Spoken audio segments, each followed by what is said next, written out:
Fisher, owner of the Amy Fisher Funeral Home, and your host today for Perspective the Podcast. Today we'll be talking about seeing to heal, why viewing the deceased is crucial for healing. A lot of people don't think about that, especially now with the rise of cremation, and you'll be surprised how many people go with direct cremation, meaning they don't even view the physical remains. They'll opt to do a photo identification versus actually viewing their loved one. And they don't think about the emotional and psychological parts that go along with that. So we're going to take about 15 or 20 minutes and get into that today. If anybody on the live, feel free to ask any questions. I'll be monitoring that as we go. If you see me look over to the side, I'm looking at another monitor. So let's get into it. As you know, we always start off to show you a few interesting things in funeral service. Today is no different. Where do I get those things, truthfully? Off social media. A lot of it's on TikTok, Instagram, looking at things all around the world. Because as I told you, I have been an international lecturer all over the world, and I like to see different customs, different trends. Some things should we do in America? Maybe, maybe not. So I show it to you. If you choose to want to try one of these methods of viewing or ceremony, crowning, just tell your local funeral director. He should be willing to help you with that. So let's look at video number 1. I bet the whole fucking city knows what that is. Interesting. If ever you see that, no, somebody's crematorium is on fire. Bro, look how bad that is. Is that? We haven't had that to happen locally, but in the early 2000s, look what it late is. 90s, there was a firm It's a cremation society. quite frequently that would happen. No. And I am not a licensed crematory operator, but I'm going to tell you what I hear causes that. Using a temperature that's too high for someone that's too big. If over 4 or 500 I bet the whole fucking city knows what that is. Where these new cookies. you have to warm it up. You cannot just put that remains in it, that heat, with that much adipose tissue because it's going to Bro, look stop. how bad that is. Is that? That's what happens. What the hell are they making in there? Interesting, huh? Yeah, crematories have bad days too. When operators don't follow certain procedures, things like that happen. Now we have major issues, and the news tends to come in there, and everybody sees it at 6 o'clock. Now take a close look. That is a funeral procession going down the street, and the train stopped to allow the funeral to go by. Now you know that's not going to happen frequently, because most of the time trains on schedule and they're rolling so fast they're blowing through that intersection. But if this conductor saw enough respect and dignity to stop for a funeral, a lot of our local motorists don't do that, not here in Virginia. North Carolina's different. They'll even pull over to the side of the road. But in Virginia, everyone should know, when there is a funeral procession and the purple lights are flashing, you are to yield right away to the funeral procession. Just want you to know how the law is read in the state of Virginia. You must yield right away to the funeral procession. Okay? Thank you. Now, what I would call foolishness. Yeah, we need to view the remains, but when we view the remains, do we really need to have a doggone monkey show? That's what I call a monkey show. If that were my loved one, and the young ones showed out like that, I would have an issue with it. I think I would have to stop them. Come on, just give me some respect. I know that may be the lifestyle, that may be how you live, but on that day as I'm burying my child, how about a little respect? Chime in on it. If you think I'm wrong, tell me I'm wrong. All of this is to create engagement. That's what it's all about. Well, those are 3 episodes of things I saw around the world last week. So let's get into this episode real fast.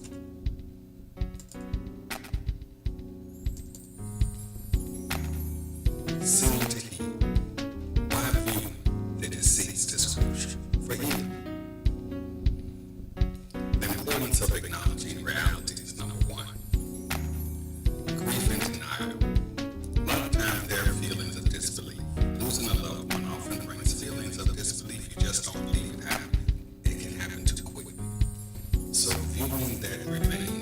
physical confirmation. It allows you to see it and it locks in that this is real.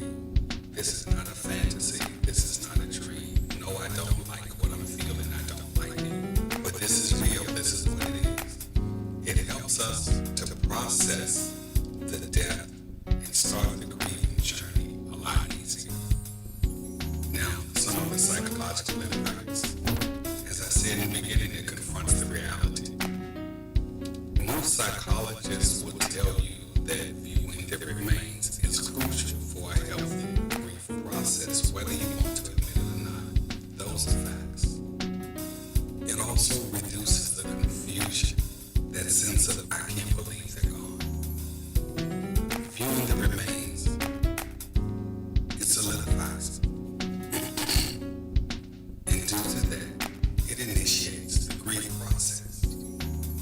Everyone goes through a grief process differently, but we all have to start with number one, acknowledging that this has happened. Viewing the deceased creates an emotional closure. We get a chance to say that last goodbye the way we need to. It can give you that sense of letting go.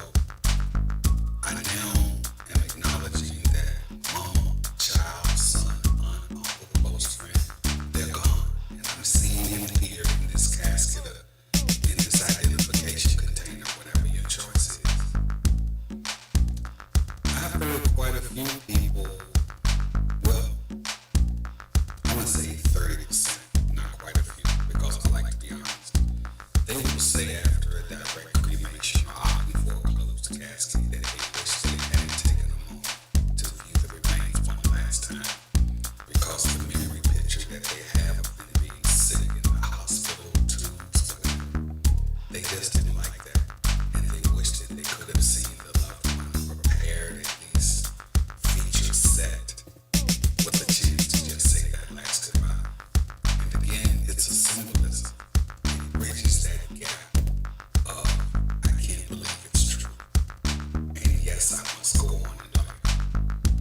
So viewing the remains can have quite a few different effects that people don't think about. Now there are a few concerns and misconceptions as well. Some people are very reluctant to view the remains, and that's natural. No one wants to view their deceased. That's just human nature. We avoid that. We don't like funerals. Nobody wants to come to a funeral home because nothing good happens there. Normally it's the worst moment of your life. So with that hesitation, we're not trying to force you or talk you into something, because it's a personal choice. And we respect everyone's personal choices. But as I said in the beginning, it does help that grieving process start and help you go through it a bit quicker when you do acknowledge that they have passed and you take a look. Viewing emphasizes healing. While it can be discomforting, some people almost have to be forced, other family members have to drag them in. But once they tend to see that remains and their soul settles, you see a peace come over it. The transformation is almost before your eyes as the funeral director observes the family. It's just amazing how comforting it can be. Some will say there's some religious or cultural sensitivities towards it. Most cultures and religions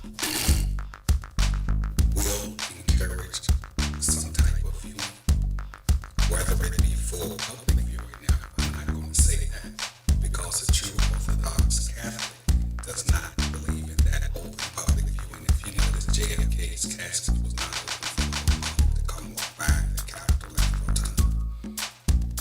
Just think about that. So we're not saying that the entire world is to come view your loved one, but at least you and your family should think about having something intimately and private just for yourselves. Some common concerns. Some feel the body's not going to look the same. Well, I know they're not going to look like themselves. Honestly,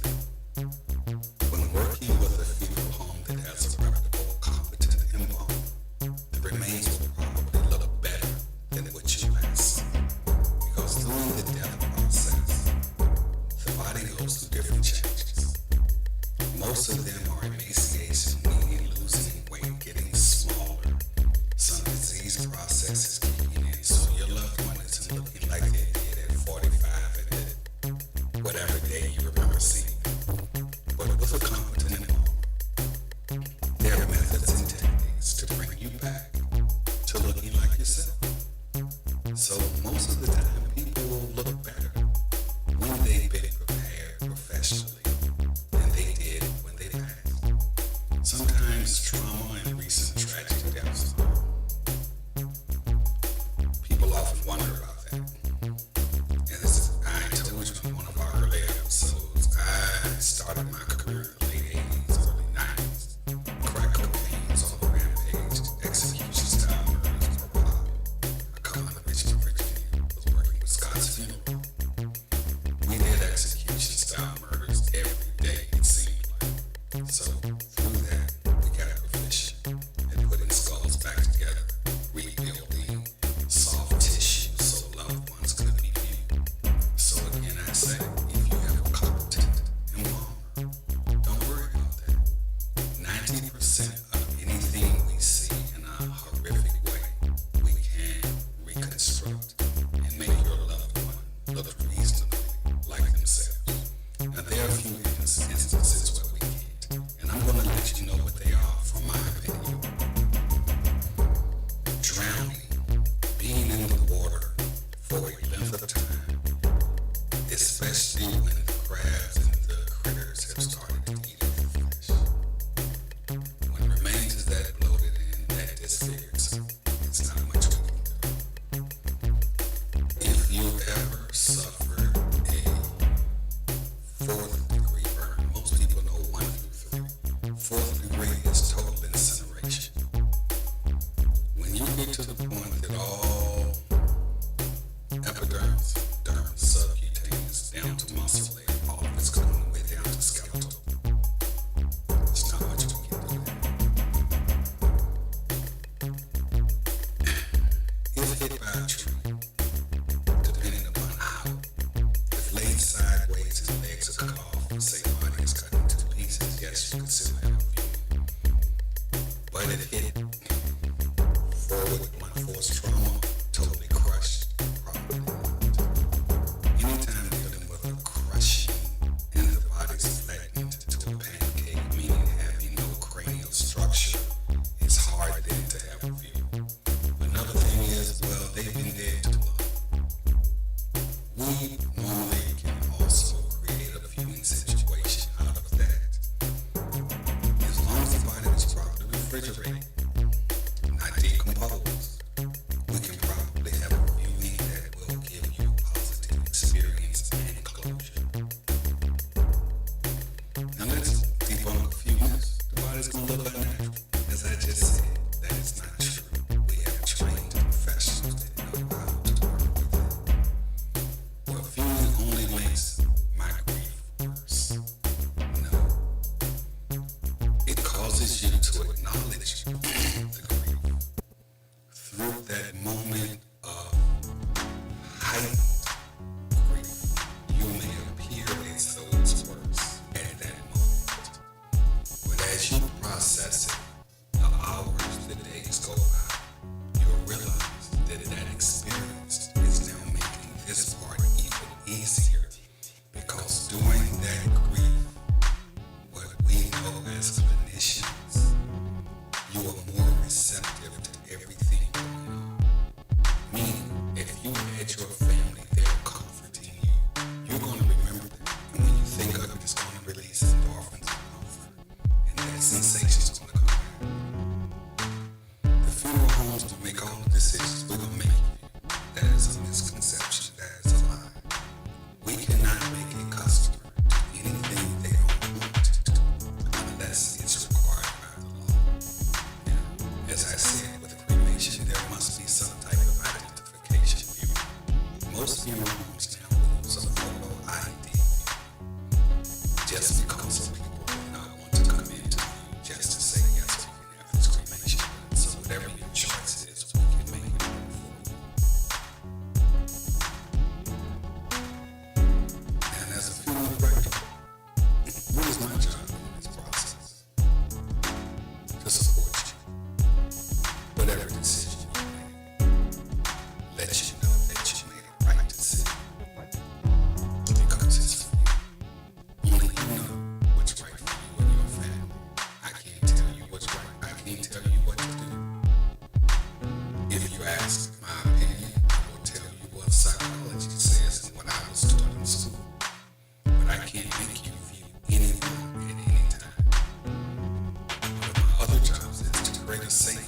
supportive environment for you to mean not having a lot of emotional foolishness. Your loved ones settle in a clean, spacious facility. In case you do get emotional, it's okay. You're not in the public eye.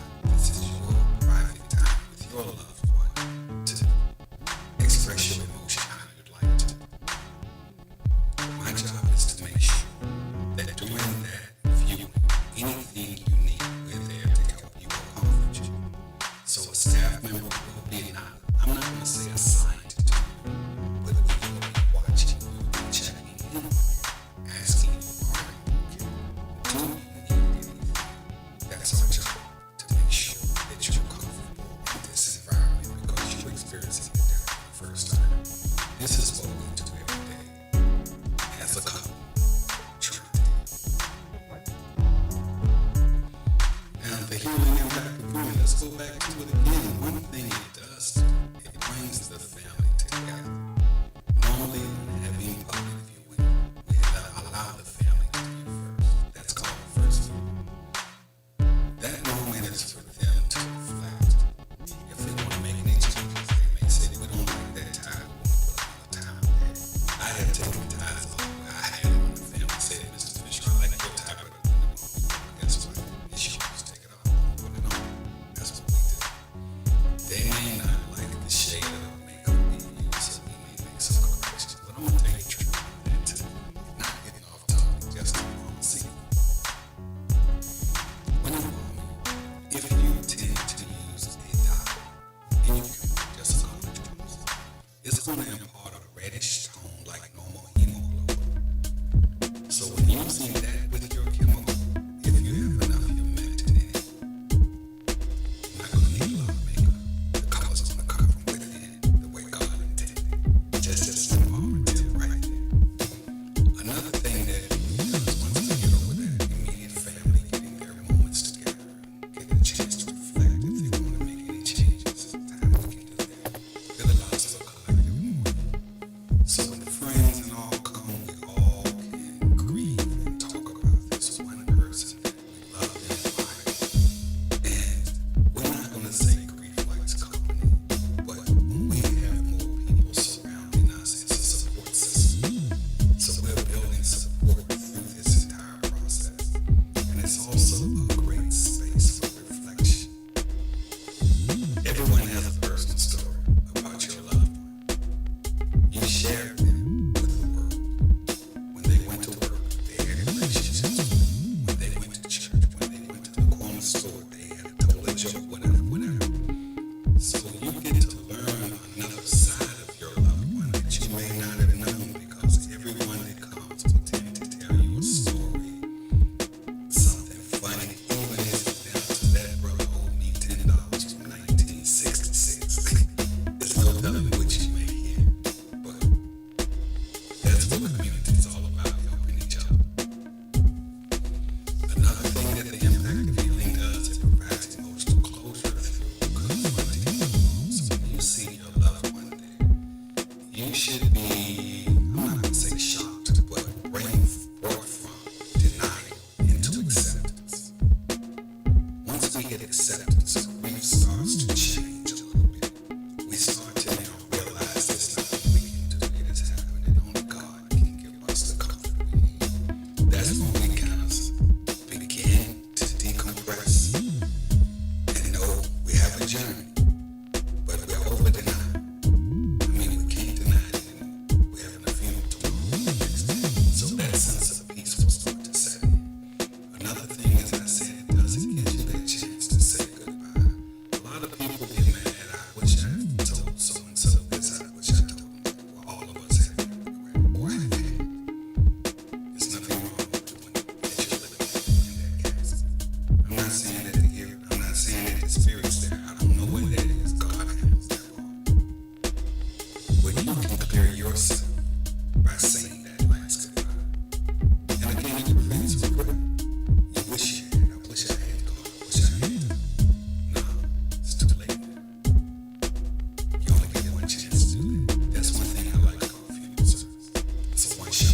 cultural dimensions of viewing as well. Many cultures and religions do believe in viewing. Not seeing all day, but spending some time there. And as I said, I only know one religion that doesn't really be a proponent of big public viewings. But every other major religion on the planet believes that we should pay some homage and view that way. How to prepare for it? What should I expect? You should expect a calm, peaceful environment with a caring funeral home attendant or director waiting to greet you. They should calmly walk you into a viewing room or a chapel. And if you have any questions, don't hesitate to ask them. But it should be a calming, comforting process and environment. Do we offer grief counselors? We can put you in contact with, but we as licensed funeral professionals, we're not licensed grief counselors or therapists. I will be telling you a lie if I say yes. On my staff, we do have 2 people that I could refer you to if you needed that. But here on the team, no, not every day. Some other things you can do to help prepare for the viewing. Bring some personal effects. If they have a pair of glasses, we can put them in their hand, put them on. Pictures. If they like doing artwork or things like that, we could display anything to try to personalize it and bring home everything who this person was and what they were. We can do it during this viewing setting so that people can know your loved one a little bit better. We have some ways to customize it. As I said, photograph displays. We love that. We can even do your favorite music during your viewing. And cap panels, wrapped caskets. Anything you think of, flowers in special designs. When we go to open versus closed casket, again, family option. Quite a few families recently, well, more so than 20 years ago, will want to do a private viewing of the family and then close the casket. And they will say, Mama always said she didn't want those people looking at it. I understand. They're honoring the wishes of their loved one. There's nothing wrong with that. Again, our job is to facilitate whatever your wishes are. Cultural and religious considerations, they say be pushing towards. Who should attend your viewing? Close family and friends are always expected. Now, children, you know your child. They understand what that is. Does a 3-year-old really know? So I would say, if you're going to bring a young child to the view, you should prepare them for what's going on. I hear a lot of people say, Grandma's sleeping. I wouldn't use that one, because that may bring a fear in that child that if they go to sleep, they may not wake up like Grandma. I would try to relate it to them as truthful as possible if I had to relate it to a deceased animal. Something that they've seen and can relate to.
is flexible.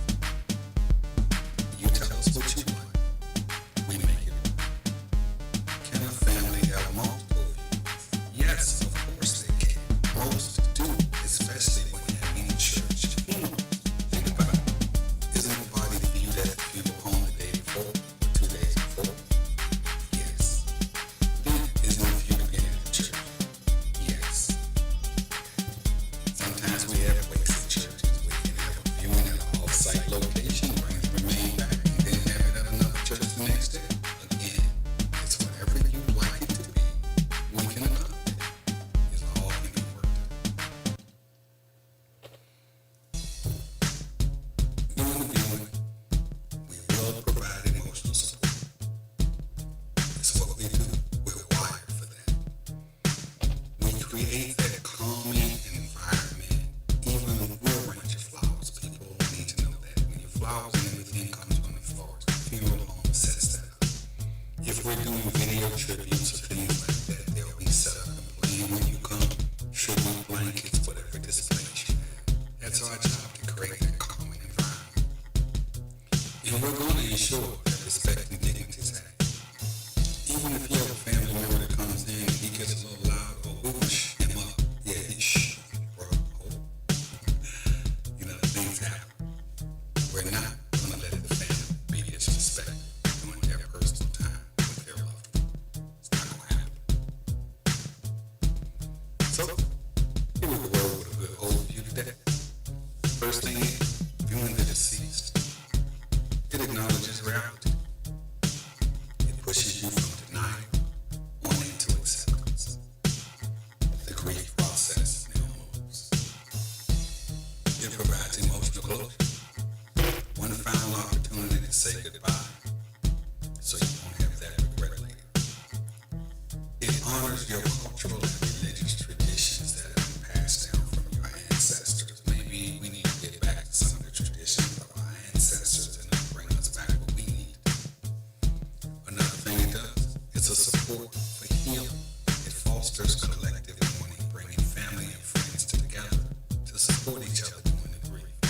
I know you feel like you're by yourself because you're hurting so bad, but you know, there are people out there, family and friends that care just as well that will help you. And if you can customize your viewing, as I said, it can be the hours you want. We can have memos, memorabilia laid out. Cater it to your loved one. Just customize for them on that day. Seeing you while viewing the deceased cruise. I hope you enjoyed it. If you watched it live, if not on the replay. And I guess you're saying, well, what you gonna talk about next? I had something run through my mind. If I don't like to give, understand whole body donation, not organ donation, organ transplant, not corneas, the entire physical remains. And one reason I thought about it is the state anatomical program here in Virginia is probably all over the country. It's always looking for donations. And we have a lot of people out here that are in pretty good health. They could be a candidate. And we also have a whole lot of people out here. What are they saying? We ain't got no money, ain't got no insurance. Well, the state anatomical program may be a way to help us help the state of Virginia, help train the next doctors, lawyers, may find a breakthrough for Alzheimer's. So many things. So next time, we'll be talking about the family I give you. Understand completely body donation. This is Mark Fisher, Emmy Fisher, It's been a pleasure. It's been an honor. It's been a month to I want to try to get a better routine every other week, once a week, something like that. That's why I'm making a commitment to tell you what the next episode is going to be about. It's already ready. I just need to have a day next week. So look for me to schedule this real soon. Again, Mark Fisher, Emmy Fisher.